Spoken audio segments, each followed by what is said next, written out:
Welcome to Intentional Conversations. Conversations designed to inspire you, to ignite something inside of you, and to empower you to live a more intentional life that's full of meaning, fulfillment, and impact. I'm joined today by Katy Wells. Katy is a decluttering expert, and you guys know I am so passionate about our physical space.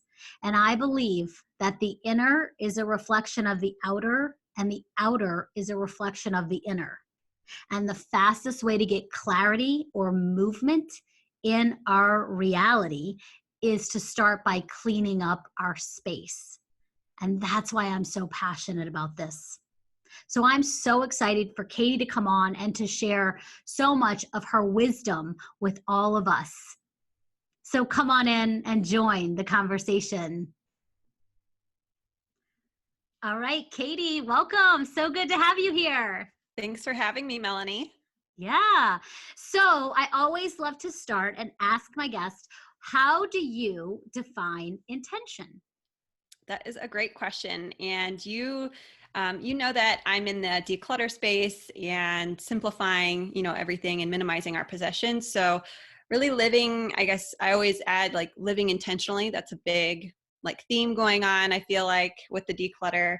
And it's really about understanding who you are, what your desires are, your goals, and then based on that, being able to define your purpose and make your choices so that you can reach those goals and desires with intention and on purpose, instead of just like I was doing, which we'll probably talk about more later, floating through life, not really just going through the motions and kind of living off of to-dos and checklists and babies and changing diapers.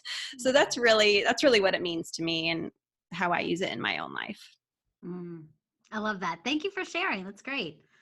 So now I'd love for you to kind of take us on a journey of your story. Like, were you led to the work that you're doing now in terms of helping others declutter and simplify their homes?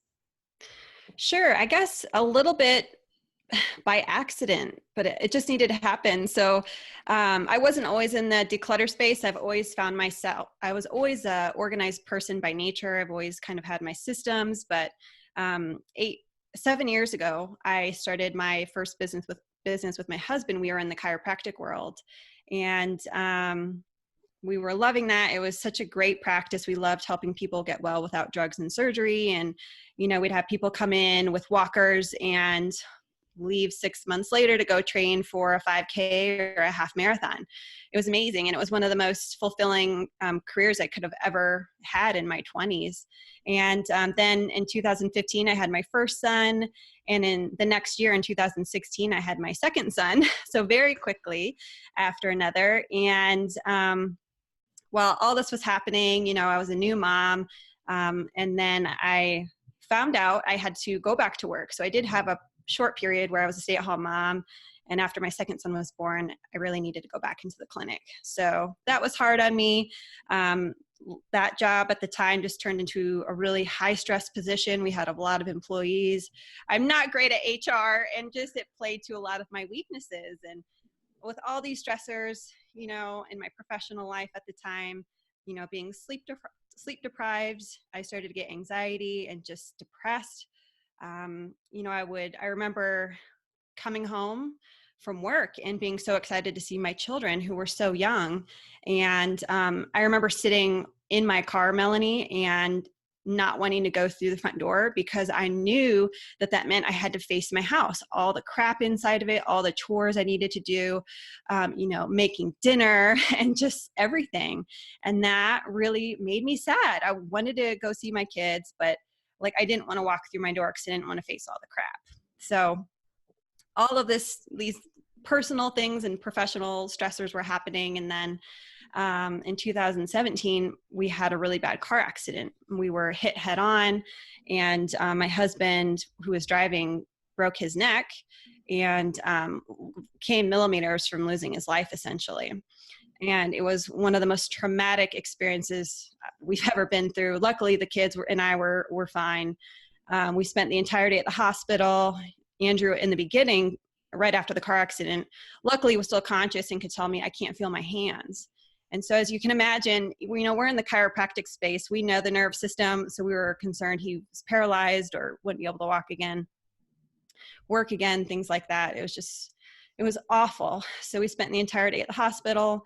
Pretty good news. We found out, he regained the strength in his hands and didn't require surgery. So lots of crazy emotions all in one day. It was very intense. But at the end of that day, I had two really good friends at the time bring me home to my house. And that was my defining moment. So we walked into my house and I really saw it for the first time for what it was. And it was an absolute pigsty. It was a clutter zone. It was a disaster. And I've never in my life been so embarrassed and ashamed of the crap in my home. Like I just did a podcast on this the other day. There was oatmeal probably still dried on the floor from yesterday. There was toys everywhere, dishes, and it was just a mess. And even though I had known these two friends for years, that wasn't enough for me to be comfortable with the way my house was. And it was awful. So we spent 30 minutes cleaning up. They so graciously helped me. And I said to myself, I'm never going to feel this way again. I won't. And it was taking away my focus from thinking about my husband who was laying in the hospital trying to heal. And it took my energy away from my kids. And I said, I will never feel this way ever again. And so that's really when I decided I'm all in. I'm doing this and I'm going to do this minimalist thing and I'm going to declutter my home and I'm going to get my life back as much as I can. But really I didn't understand all the benefits that would come in the beginning that just trickled down as time went on. So it's been a wild ride, but I've loved the changes. That's beautiful. Thank you for sharing that. And I think that for so many of us, I talk a lot about a hero's journey. So it's like a calling and it's something that happens. And a lot of times it's not necessarily I'm feeling pulled to do this, but sometimes something in our reality, which would feel like a breakdown or is really a breakthrough, and it leads us to something else. And I think so many times, those of us that are doing work that is really aligned to our soul, a lot of times it's from a place of our own wounds. Right. And so for you to go into that house and to face that and to be with all the emotions of that and be like, no more, I just think that's a beautiful thing. And then take it and turn it into not only creating a space for you and your family, but now using it to help others. Yes, absolutely. And that's exactly what it was. It was that defining moment. And like you said, it made such a huge impact on me and my relationship, decluttering, even my relationship with my husband and my children. And decluttering so often is the catalyst for people's lives to change. And it's like, what? How is decluttering my closet really going to help me switch careers? Or I've heard of people decluttering their home and then 6 months later they're taking a trip to Tibet to go backpack or, something like that, or go climb Mount Everest. It's when we talked about this a few weeks ago, when we remove the physical crap from our homes, it allows all these opportunities and it declutters our minds for all these other things to be able to come into our life. And it really changes your perspective. And that is not anything I was really expecting in the beginning. I was really just looking to have a cleaner home, not deal with all the junk, but it's my favorite thing in the world. Yeah, no, me too. I'm very passionate about this, as you know. And that was my question for you, is because I do believe that cleaning up our physical space is the quickest way to see change in ourselves and then ultimately in our lives. And so, and again, for you, that's beautiful because it's for you, it was just I just want to clean it up. But then the energetic results are where you're wait a second. So Yep. I'd love for you to speak a little bit to that. How did, by cleaning up the home and decluttering and doing your magic within it, can you speak a little bit to any inner shifts, and then also your relationship with your children, with your husband, your business, all of that? Definitely. Well, as far leading up to leading up to the car accident, with the work stress and just trying to balance being a mom, a wife, a business owner, all of that stuff. I was having really bad anxiety. And after starting my decluttering journey, I noticed it was slowly going away, even though I still had all these other stressors going on in my life that were just constant like blows to us, to me and my husband. It was still going away. And I thought that was so surprising. So it really, for me, a root cause of that anxiety was having that clutter laying around. So that, again, like was a huge weight off my shoulders, because I didn't have that. Like I remember watching TV just to tune my mind out at the end of the night, like so many of us do, right? It's like, we had a long day, turn the TV on, and I just would get hit with an anxiety attack. Like, it was the worst thing. And I could never feel them coming. And it was just, there's nothing you can do. And those completely stopped just from decluttering. And then as far as my relationships with my children, before I decluttered my home and they had hundreds of toys lying around, I would come home and feel like I would just, instead of engaging with them, playing with them, connecting with them, I would literally just follow them around the house and pick up after them. Like, I wouldn't even take the time to connect because I was just trying to keep the house clean. I didn't want to have to be up till 10 o'clock at night, picking up toys and, doing chores. So now that they have less and we have less, it forces us to get creative and play games, and for me to communicate with them and get outside more and do things that maybe we wouldn't have been doing otherwise. And as far as my husband, it's funny because when I first told him, I'm like, I'm going to declutter the house. I'm not going to touch your stuff because I get it. Stuff is very personal, but I'm going to do my closet first just to show you how serious I am. If I'm getting rid of my clothes, I'm serious. I love clothes. Even though I have a lot less of them now, I still love clothes.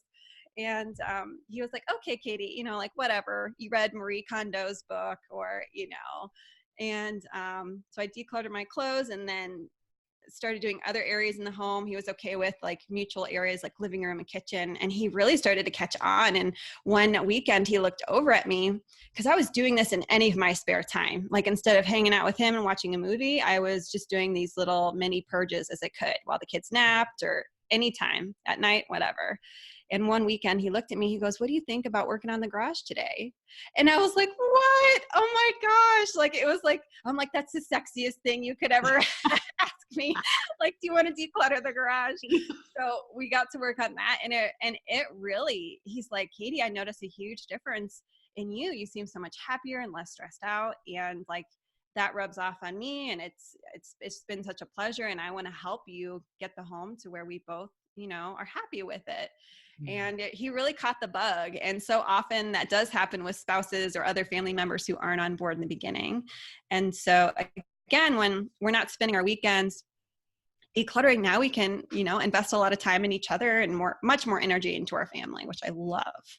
Yeah, that's exactly right. I'm so glad you said that, because that's the thing is it's like, okay, we can either put our energy to the mess and all of that's happening, or we can put our energy to our loved ones, to our own personal goals, to our own dreams. Like, we get to decide. And that clutter, no matter on what scale it is, it takes a lot of energy. And I don't think people are really aware of that. But I think that it's there, Absolutely. And they're not. And I would say I wasn't either, except for the fact that I knew I just had too much stuff. But to the extent of the energy it was sucking out of me every day and the stress and anxiety it was causing me every day, it was even, I'm certain it was impacting my sleep, right? Because if you have a cluttered bedroom, right, it doesn't do good things for your sleep. So yeah, that's been a huge game changer for me, for sure. Totally. And even like something you said when you were talking about your story, how you would get home and there's part of you that really wouldn't even want to come inside. Like, I'd love for you to talk a little bit about that, because I sort of have, that's very curious to me. Like, and I look at everything. I love the home because I think it's a metaphor. Like, it's definitely a metaphor. So that part of you, like, what was it that was like, I don't want to deal with that. Do you get a sense of what the home was representing for you? The home ultimately, I think, was just, it was just full of too much stuff, but it was just a dumping ground. We didn't have some key organization in place. When we had our first son, we over purchased and were, I guess, over given. We over received so many things, gifts and stuff. And, having babies, and especially the first one, really impacted our home a lot. I remember moving into our home from a 1,000 square foot apartment, and we were in like a 1,700 square feet home now. And I was like 39 weeks pregnant with my first son.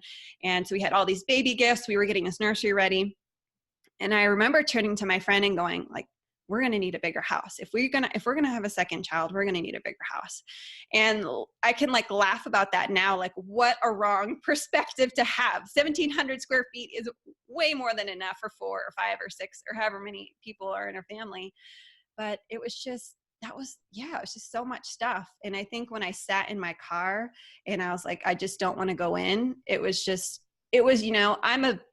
like checklists.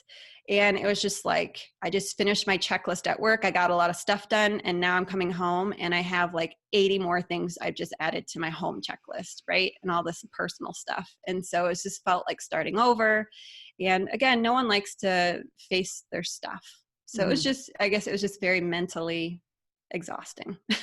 Yeah, and that's what I'm wondering, if it's also has to do with that, because there were things happening with the chiropractic practice where there were certain parts of it that you weren't feeling the joy over and really liking and energizing you. And so again, like, our home can be a reflection. So that's kind of what I was thinking, where the home was a reflection of all the stuff piling up, right? And then you can translate it back into what was happening. Like, okay, do I need to do this other human resources task, or do I have to do this? Like, why can't I, like, it's those piling up. It's a complete metaphor. Yeah, and it definitely was. I was unhappy the last few years of our practice. Again, not with our mission. We helped so many people, but I just lost my luster. And I started that with my husband with intention to support him, because he was in chiropractic school when we met, right? And I wanted to support him as best I could. And, motherhood really, really, I guess I kind of lost that identity, that business owner, chiropractic, office manager or identity when I had my first son, and I became a stay-at-home mom for that short time. And then when I had to go back into the clinic, I was very resentful towards, I think, the clinic. And that was part of it. I just could never get past that the clinic we opened, right? Most people don't become business owners to become slaves to their business, but it happens sometimes. We had freedom before, and we've been slaves before to our practice. And at that time, it was just not as a new mom, I was breastfeeding, I was not sleeping at all. And to have to work full time on top of that, it wasn't good. And so I became super resentful again towards the practice. And I could never really recover from that, which I know is the main reason I lost my passion for it. And why all the clutter was really, like you said, starting to pile up in my house and affect us. Yeah. Yeah. I love that. So I'd love for you to speak a little bit, because you truly have lived it not quite that long ago. And I think that makes it so much more relatable for people that are in it. So I'd love for you to talk a little bit. I think that so many times the clutter or the disorganization, it just piles up. And then from that, we tend to get very overwhelmed. And so what happens in anything with overwhelm, whether business, home, life, when we feel overwhelmed, we actually shut down instead of moving the energy and taking action. But the overwhelm can be very consuming. So I'd love for you to speak a little bit. How can people, when they're feeling overwhelmed, they don't know where to start, they don't know what to do, they can feel that something's not right. How do they get in the energy of momentum and helping, like, to start, at least to start? I love that question. Really popular in my space, as you know. And yeah, like I had just the volume of things, like you said, like mountains of clothes to look at, or, like kids' toys and garages and all the crap we hold on to. It's like you said, it's extremely overwhelming to look at. So my best recommendation, and that's something I talk a lot about in my free guide that I provide, is focusing in on one small area. So Never look at an entire room, because when you're looking at an entire room, you're seeing all of the clutter, and that visually is very overwhelming. So instead of looking at my entire closet, I'm just going to look at my bra section first, right? So start with one small area and literally look just at your bras. Don't look at your entire closet, and just go category by category, because again, by removing that visual excess, like it's automatically going to calm your brain down and go like, okay, I just have to go through 20 bras. Like that's doable. And as you go through category by category and just focus on that one section, that's automatically going to build that momentum, and you're going to get more comfortable, and you're going to build that decluttering muscle. And then, so that's the first part. The second part I always recommend for as far as getting started is to start somewhere that definitely does not have any sentimental values. Typically somewhere I recommend is a great place to start is like a bathroom vanity.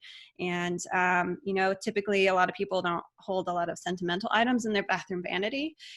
So if you have a problem, give me a call. But that's a great place to start, like going through expired beauty products or hygiene products, or getting rid of old makeup you haven't worn since the 90s, stuff like that is just a really simple way to, again, gain that decluttering momentum. And I love makeup too. I love makeup and clothes. I don't know why I'm a minimalist though. But decluttering my makeup was one of the first little projects I did for myself. And it made it was a small impact, but it became large over time. Like I was noticing I wasn't searching for the 5 or 6 products I used on a daily basis. And it's just all of those little things you're doing and categories you're minimizing really add up and just save you time and save you energy, like you said earlier, to put into something else. Even if it's like, it's one less thing I have to decide, what to wear or what type of makeup to wear. It streamlines everything. So that's my recommendation. Narrow in your visual scope on a small area and one small category at a time, and start somewhere that's just like has what I call like low hanging fruit, like stuff you don't really have to take more than a second to know, like, all right, if I'm going to be honest, I don't need this, expired blush or cracked, broken powder, stuff like that. Mm-hmm. I love that. I really like, because I think that going back to your story with, as you were doing things and then because you were shifting, it was contagious. Then your husband was like feeling it, right? So it's the same idea. I think once we start, and I agree, start with someone that's not sentimental. But what happens is you then begin to see every time you go in that bathroom and you open up the drawer, you open up that cabinet, and it's really organized and clean, you're going to get a sort of a dopamine hit, right? Like you're going to feel good, and then it's going to be contagious. And then it's going to be like every time you open up maybe your pantry, you're like, you can actually, it's training your system to get in touch with what you're feeling. And I think so many times we disregard that. We don't want to feel it. I think that's why we clutter, is because it's a numbing effect. So then you can see the difference. Wow, when I open up my, makeup drawer, I feel really relaxed and really clear. Yes. When I open up my pantry, I feel very shut down. And it's an empowering thing. Then it's like, okay, and it's like, just move to that, and like, just work with your spices, just work with, whatever. I'm not a cook, so whatever's in your pantry. You know what I mean? I think that's Absolutely. So simple. And it at least I'm a huge fan of, you've got to bust through the energy, you've got to get moving. Otherwise, you're going to stay in that stagnation, and then you're not going to go anywhere. And actually, you're going to feel more and more like crap. And then from there, you're going to continue to clutter, hoard, whatever that looks like. 100%. I agree with you. Yeah.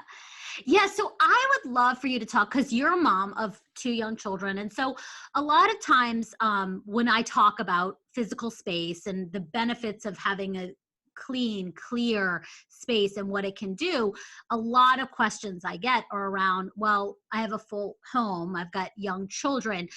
How do we keep a space organized? And for me, I would want to have it lived in. Like, it is a home. It is a family room. You want your children to be comfortable and to, but to also respect and honor the home. So I would love for you to talk about how can the two coexist? Having a busy, active family of young children and having that sort of, we're going to keep the space in in an organized, orderly fashion? How do the two coexist? It's definitely a lot easier with less stuff. Yeah.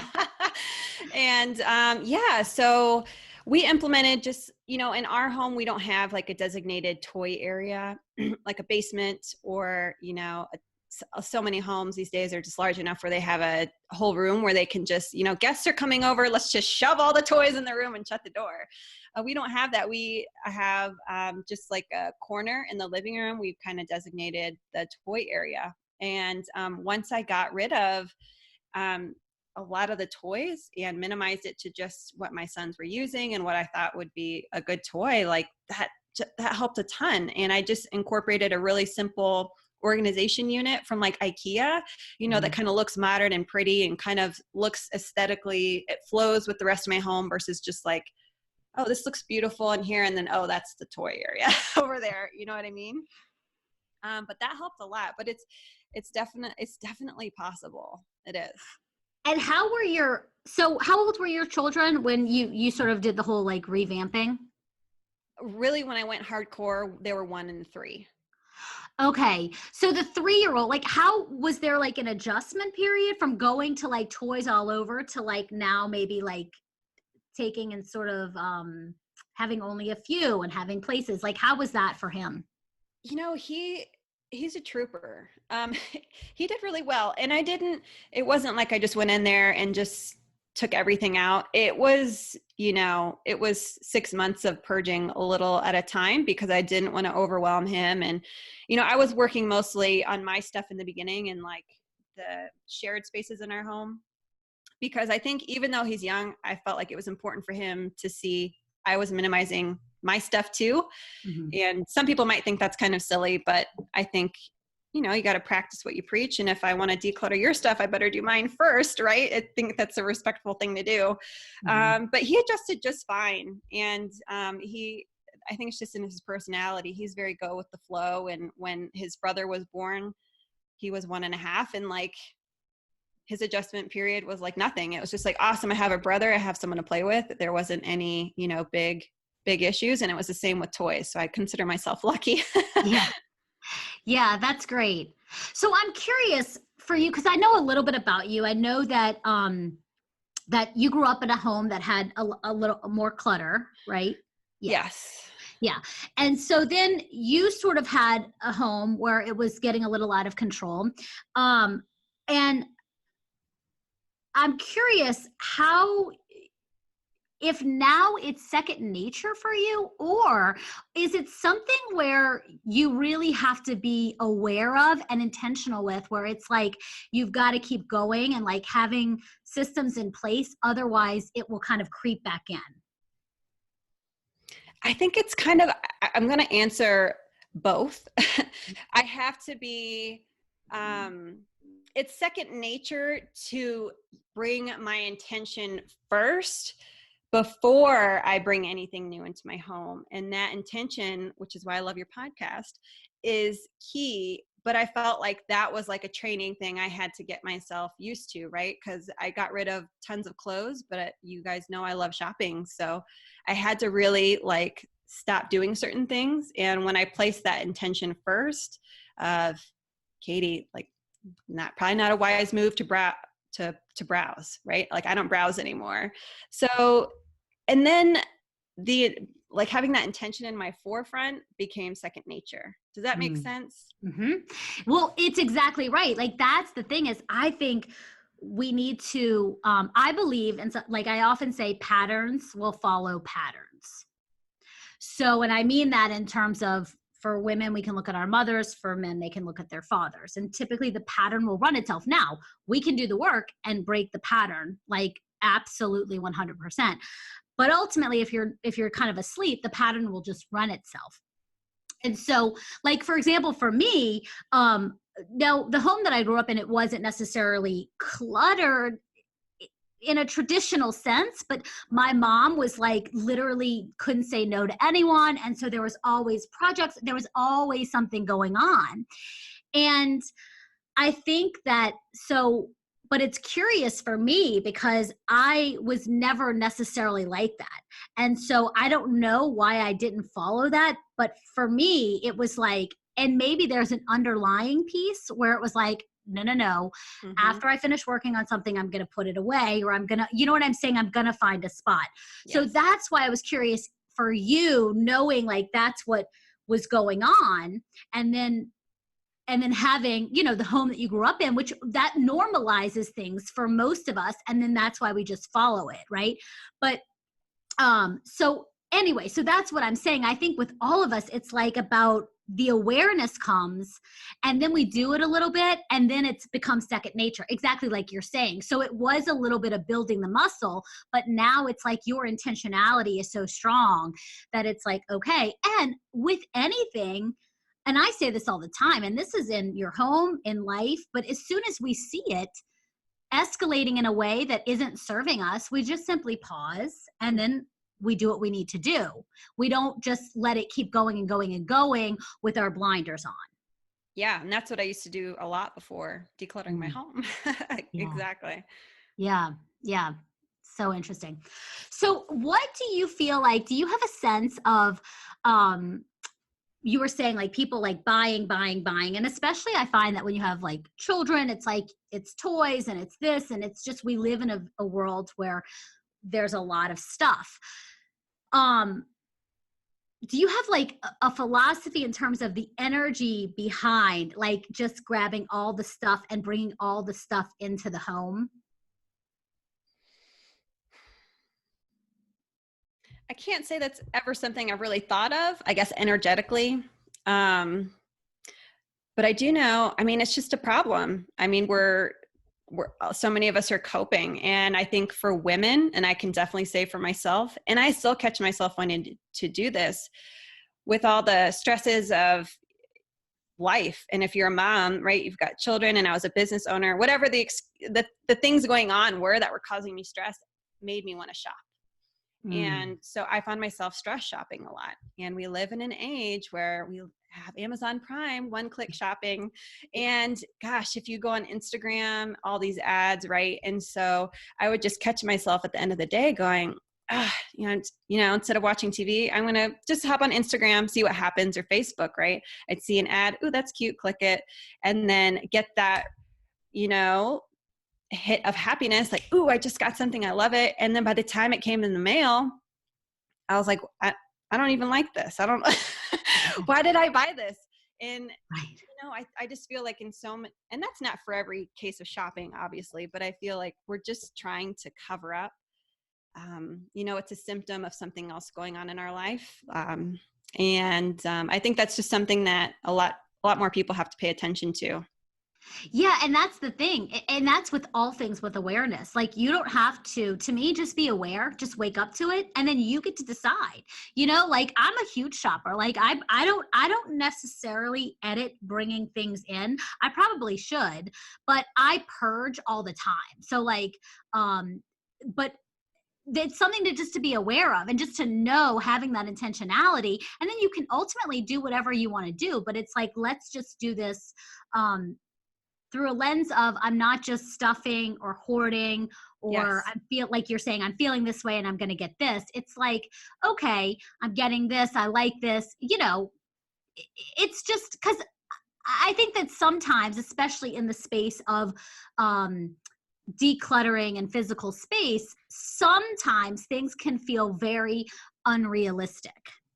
And Yes. so for me, and I think you're very similar to this, like, it's like, okay, let's be realistic. Like, let me empower you with what this can do. And then you get to decide, like, you get to live. And even just doing one simple thing, or at least taking the clutter from a 6 to a 4, you're Yep. going to see a shift. You're going to see a difference. And that's okay. If a 4 with 3 young kids and a busy life, that's great. And it works for you. That's the most important thing, is to just know what works for you and to be really honest with yourself.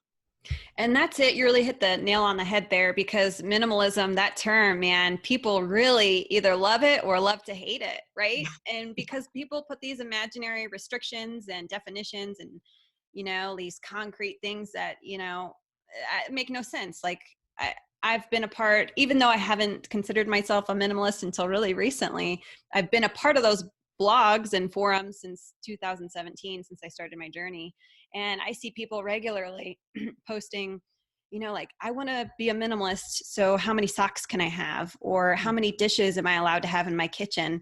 And I just want to like shake them through the computer. I'm like, if you're asking this question, you don't understand. Like, you don't understand. Like, people, I'm not trying to teach it to be trendy or to acquire some status of being a minimalist. Like, I'm teaching it because it changes people's lives. It gives people their lives back. And it's not about how many dresses you own or whatever, it's just funny. So yeah, you got to make it work for you. I don't care if you have 100 clothes, 100 dresses in your closet, you can still be a minimalist. I don't care. Absolutely. I agree with that. How do you define minimalist? I define minimalism as removing all the excess in your life that you can, that's realistic for you and your family, so you can focus on your values and what matters most to you. And minimalism to me isn't about so much restricting yourself or removing things as more than, it's more about, right, maximizing your life and everything you gain from that. And that's really the end goal I'm looking for. It's not just, I'm just going to get rid of this because Katy told me to, or because I want to be a minimalist or whatever. I want to live in a tiny home. It's, what am I going to gain from getting rid of all this crap? That's what it's about. And that's what minimalism is to me. I love that. That's so right on. That's how I feel. I feel like you can have, however, the stuff doesn't matter. It's like, is it serving you? And that's again where the honesty with yourself has to come in. Yes. And you just look around and say, is this really serving me? And listen, there could be times where something maybe isn't serving you, but you genuinely love it. Keep it. Like, there are no rules. I think the first step, and this is what I like about you, is it's kind of like throwing out the rule book. Like, it's like, there are no rules. It's actually what works for you and what's serving you and what's not. Exactly. Mm-hmm. Yeah. Awesome. Cool. So tell us, where can people find you? What's new? What's exciting? What's coming up? Oh my gosh. Oh, well, I am on Instagram and Facebook with the best of them under my name, Katy, Katy, Joy, Joy, Wells, Wells. And I have a really great resource I've created for anyone who's interested. It's a free guide called the Declutter Survival Guide. So you can find that at decluttersurvivalguide.com. And then what's new, I have been putting the finishing touches on my online home decluttering course, where I walk busy women, just like your listeners, on how to clean out their home room by room. So I'm excited. Yes, I'm so excited. I cannot wait for that course. And we'll link to everything in the notes so that way people can find you with ease. So I like to end by the guest sharing, and you've shared so much with us, but what's one simple, really tangible, like so easy that literally they stop listening or they stop watching and they can go and they can do right now, and to see really to have some impact? I would say go to your mudroom, wherever that point of entry is into your home or out of your home that you and your family use. If you want an instant tangible result, declutter that one area first and get a mail sorter, get your coat rack up if you don't have one, and declutter that one space, because that tends to get clogged up with all kinds of garbage, schoolwork.